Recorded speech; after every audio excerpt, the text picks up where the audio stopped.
Hola, esta tarde continuamos nuestros estudios de Dios el Padre en nuestra serie de Fundamentos de la Fe. En nuestro estudio anterior, la semana pasada, consideramos la existencia de Dios el Padre y nuestro enfoque hoy estará en los atributos de Dios. Ahora creo que algunos de ustedes todavía pueden estar preguntándose por qué necesitamos saber esto, pero voy a insistir, como lo dije anteriormente, creo que tiene mucha importancia y quiero compartir una historia y a continuación voy a explicar por qué es importante que entendamos quién es Dios el Padre. Vamos a orar antes de continuar. Señor, te damos gracias en esta tarde por poder seguir compartiendo de tu palabra, de lo que tú nos muestras en las escrituras. Te damos gracias por poder ir aprendiendo cada día más la doctrina, Señor, los fundamentos de la fe. Te pedimos, Señor, que abras nuestro entendimiento. En el nombre de Jesús. Amén. Bien, se nos dice que un día, mientras un hijo y su padre estaban fuera del país, subiendo algunos precipicios, el papá escuchó una voz desde arriba que gritaba: «¡Hey, papá, agárrame!». Él se dio la vuelta para ver a su hijo alegremente saltando desde una roca hacia él. Él había saltado y después gritado: «¡Hey, papá!».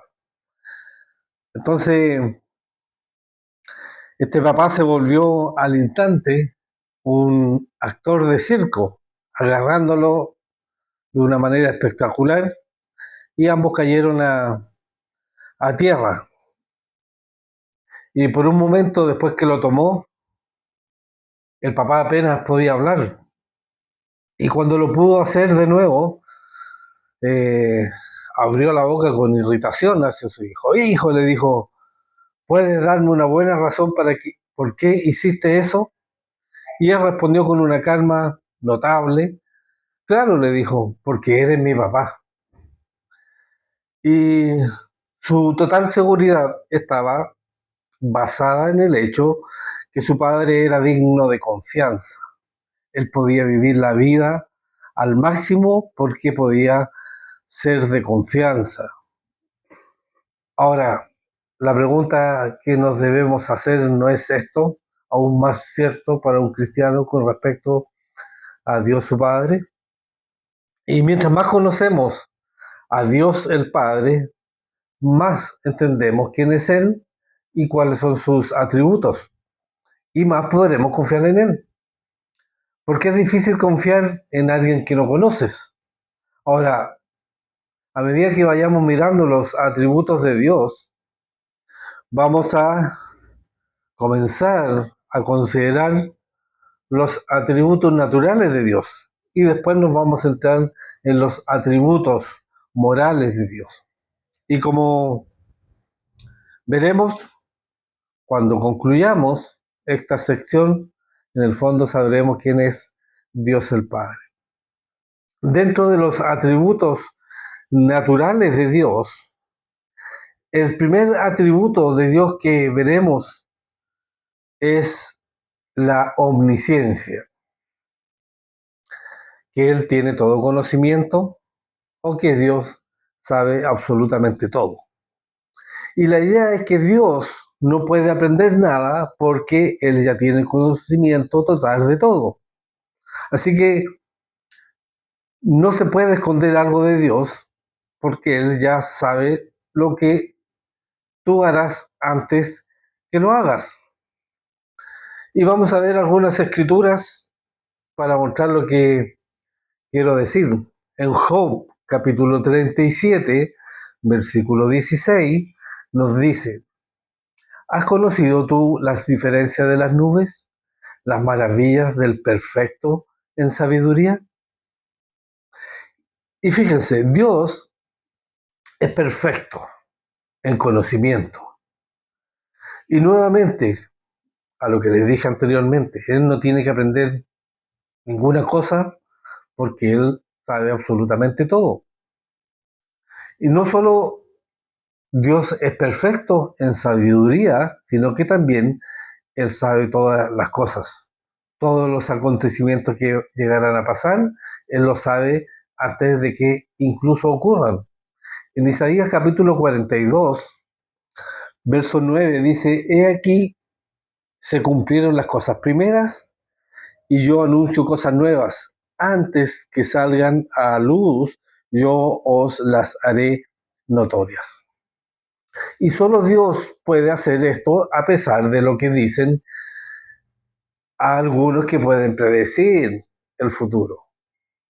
Pero la realidad es que ellos, en el fondo, aciertan de vez en cuando, pero en la mayoría de los casos sus predicciones son tan ambiguas que se pueden acomodar a cualquier cosa que pase o no pase. Ahora, vemos en Isaías que Dios le da un reto para hablar de lo que va a ocurrir antes de que ocurra. Y cuando Dios lo hace, Él es 100% preciso y Él no es ambiguo, sino muy específico. Fíjense, Isaías capítulo 44, versos 6 al 7, nos dice, así dice Jehová, Rey de Israel y su Redentor, Jehová de los ejércitos. Yo soy el primero y yo soy el postrero, y fuera de mí no hay Dios. ¿Y quien proclamará lo venidero, lo declarará y lo pondrá en orden delante de mí, como hago yo desde que establecí el pueblo antiguo? Anúncieles lo que viene y lo que está por venir. Quiero darles un ejemplo para mostrarles qué tan específico es Dios.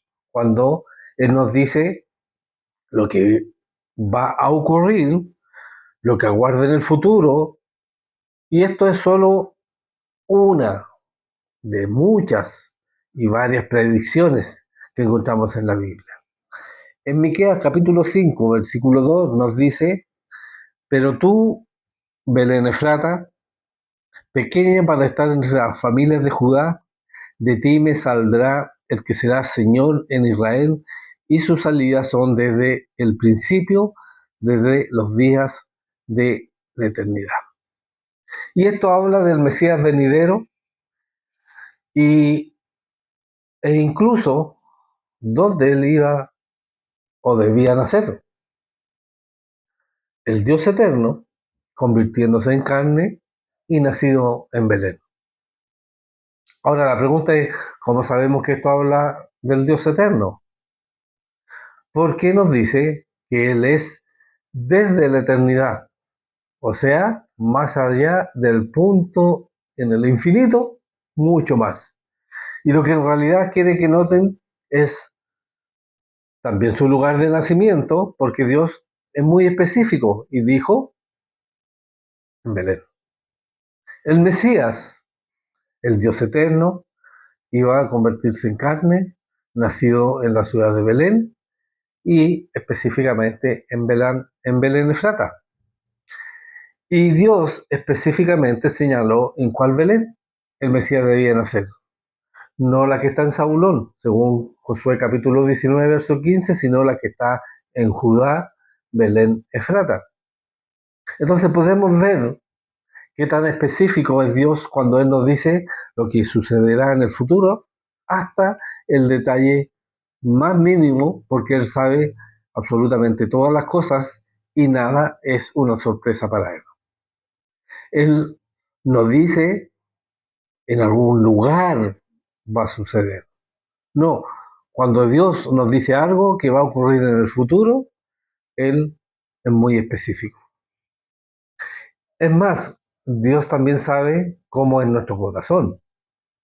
Nos dice primera de Samuel, capítulo 16, cuando Samuel va a ungir al siguiente rey de Israel, de los hijos de Isaí, y Samuel miraba a los hijos de Isaí que fuera alto, cierto, rubio, bien parecido, alguien que pareciera un rey, que tuviera prestancia.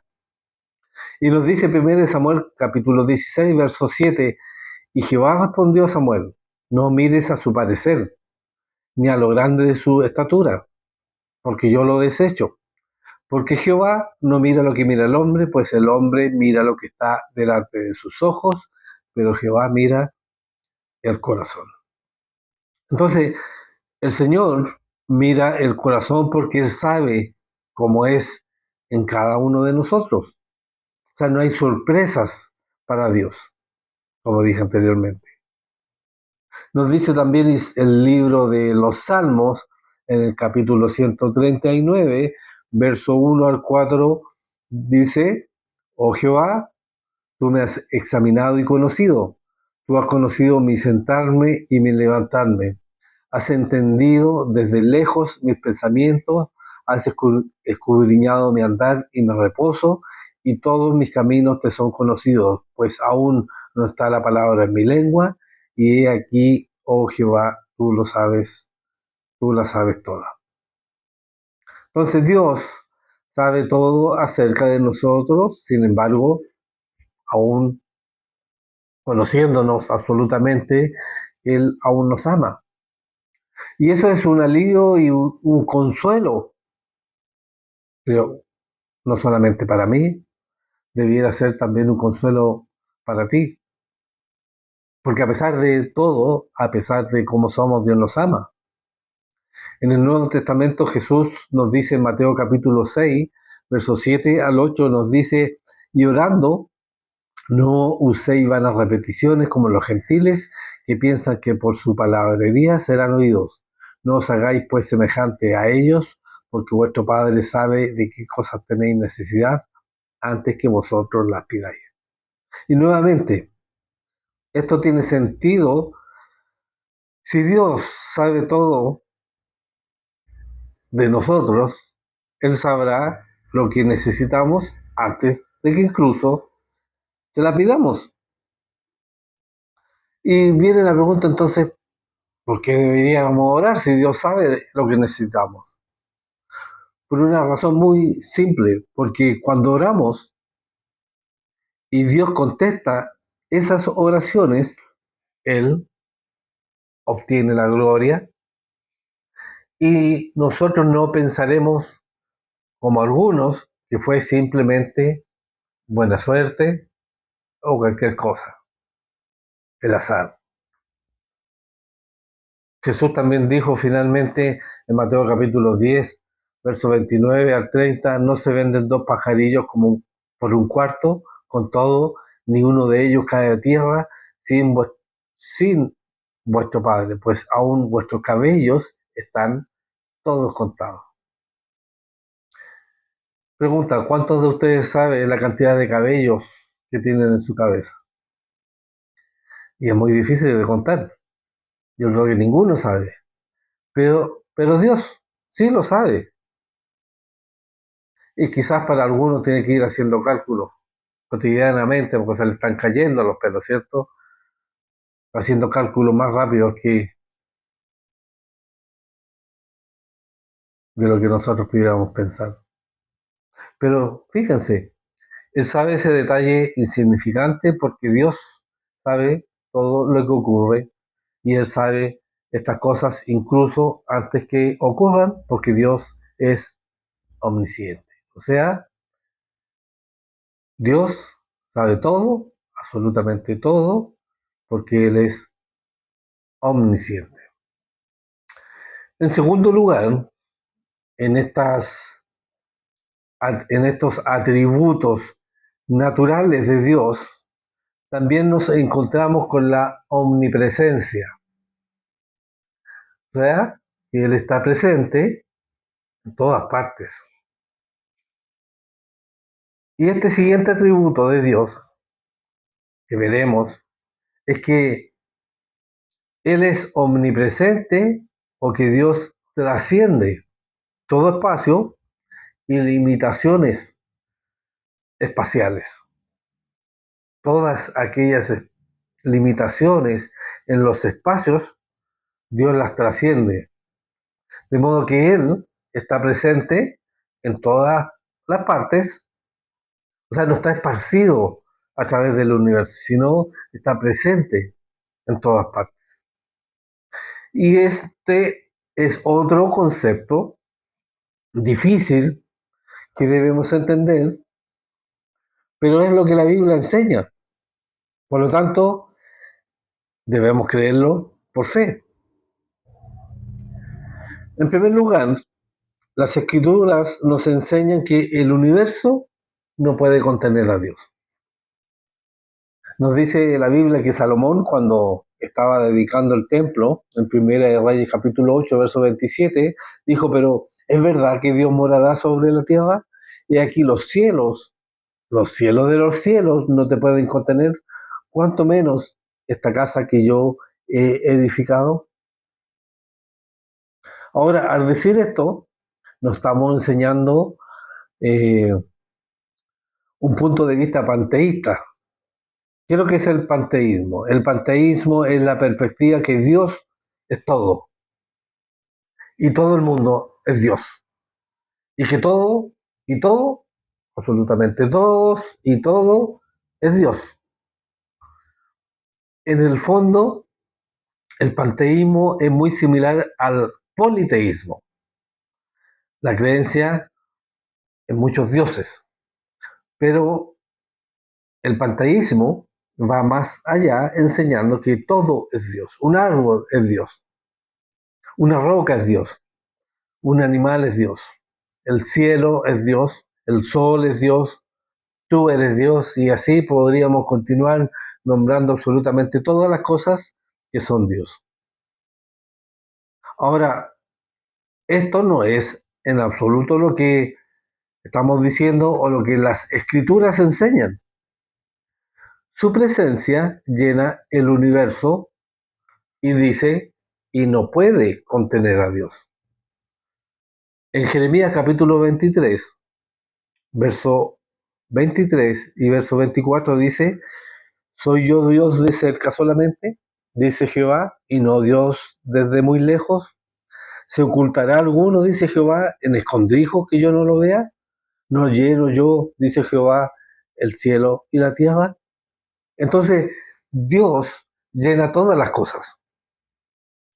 O mejor dicho, su presencia está en todo lugar y eso no quiere decir que Él esté dividido en diferentes partes. David nos dice lo siguiente en el Salmo 139, versos 7 al 10. Él dice, ¿a dónde me iré de tu espíritu? ¿Y a dónde huiré de tu presencia? Si subiera a los cielos, allí estás tú. Y si en el Seol hiciere mi estado, he aquí, allí tú estás. Si tomare las alas del alba y habitare en el extremo del mar, aún allí me guiará tu mano y me asirá tu diestra. Entonces, David dice que donde quiera que él vaya o donde quiera que él va, no importa cuánto o cuán bien él se esconda, incluso en la oscuridad, Dios está allí y él lo ve, porque Dios está allí. Entonces, así como David, no hay lugar que tú puedas ir para estar lejos de Dios, porque su presencia llena el universo. De hecho, no se puede esconder absolutamente nada de él. Y el libro de Hebreos expone también esta idea en el Nuevo Testamento. El libro de Hebreos capítulo 4, verso 13 nos dice, y no hay cosa creada que no sea manifiesta en su presencia. Antes bien, todas las cosas están desnudas y abiertas a los ojos de aquel a quien tenemos que dar cuenta.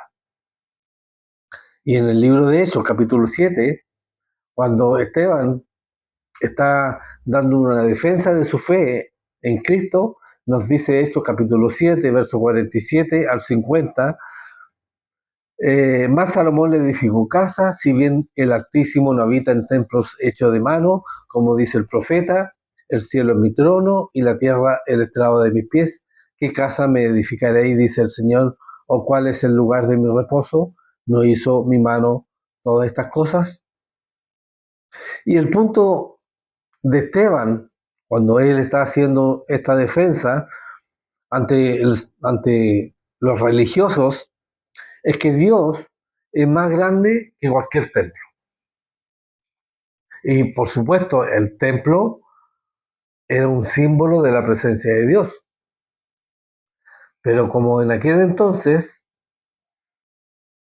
le hacemos una prisión para que Él more dentro. Y en el fondo necesitamos guardar esa perspectiva de Dios en nuestra vida, que Él está siempre con nosotros, pues sin esa perspectiva de que Él está siempre con nosotros, vamos a recurrir a los ídolos para tratar y obtener cualquier cosa, y obviamente esto es siempre destructivo, porque los ídolos no nos acercan al Dios verdadero, nos llevan más lejos de Dios. Entonces, como hemos visto, nuestro Dios es omnipresencia, es omnipresente, o su presencia llena absolutamente el universo. Él es Dios siempre presente, entonces es omnipresente. Y en tercer lugar, dentro de los atributos naturales de Dios, también vemos que Él es omnipotente, o sea, Él es todopoderoso. Y este siguiente atributo de Dios, que es todopoderoso o bien es omnipotente, nos dice lo siguiente en Jeremías capítulo 32, verso 17 y verso 27, donde dice: oh Señor Jehová, he aquí tú hiciste el cielo y la tierra con tu gran poder y con tu brazo extendido. No hay nada que sea difícil para ti. Y el verso 27 dice: he aquí yo soy Jehová, Dios de toda carne. ¿Habrá algo que sea difícil para mí? Entonces, es bueno tener una perspectiva apropiada de Dios. Él creó los cielos y la tierra, y Él es el Dios de toda carne. Por lo tanto, no hay nada que sea demasiado difícil para Dios. Nada. Ahora, al decir esto, también están aquellos que afirman que si hay cualquier cosa que Dios no puede hacer, entonces Dios no puede ser omnipotente. Por lo tanto, si eso es verdad, entonces Dios realmente no existe. Y al ateo, al no creyente, ¿cierto? Le gusta hacer este reclamo. Y ellos van a usar todo tipo o toda clase de cosas para probar su punto, para probar que Dios no existe. Y algunas de las cosas que van a decir para refutar que Dios es omnipotente o es todopoderoso y por lo tanto no hay Dios, son cosas como las siguientes. ¿Puede Dios crear una roca que no pueda levantar? O, por ejemplo, ¿puede crear un triángulo esférico? Entonces, ¿puede Dios pensar acerca de un tiempo cuando Él no fue omnipotente o cuando Él no fue todopoderoso? Ahora, desde una mirada superficial a esas preguntas, eso suena más o menos convincente, pero cuando en realidad uno considera las preguntas, son preguntas bastante estúpidas. Sería como si yo preguntara: ¿has dejado de golpear a tu esposa? Y si dicen no, quiere decir que aún la sigues golpeando. Pero si dices sí, quiere decir que tú golpeabas a tu esposa. O sea, por todos los lados te quieren pillar. Y para más o menos acabar con esta estupidez que dicen, hay cosas que Dios no puede hacer. Y eso no lo hace menos todopoderoso. No disminuye el hecho de que es Dios. Dios sigue siendo Dios, a pesar de que Él haya cosas que Él no puede hacer. Por ejemplo, no puede mentir. Eso no le quita poder, no le quita absolutamente nada. Entonces, los atributos, dentro de los atributos naturales, tenemos que Dios es omnisciente, sabe absolutamente todo, que Dios es omnipresente, que Él está presente en todas partes y que Él es omnipotente, o sea que Él es todopoderoso. Estos son los atributos naturales que vamos a ver hoy y vamos a continuar la próxima semana a esta misma hora y en este mismo canal. Que el Señor les bendiga. Nos vemos, recuerden, el domingo a las 11 de la mañana, comenzando el estudio, comenzando la alabanza a las 11 de la mañana, así que les invito y les animo a que puedan llegar tempranito. El Señor les bendiga y nos vemos.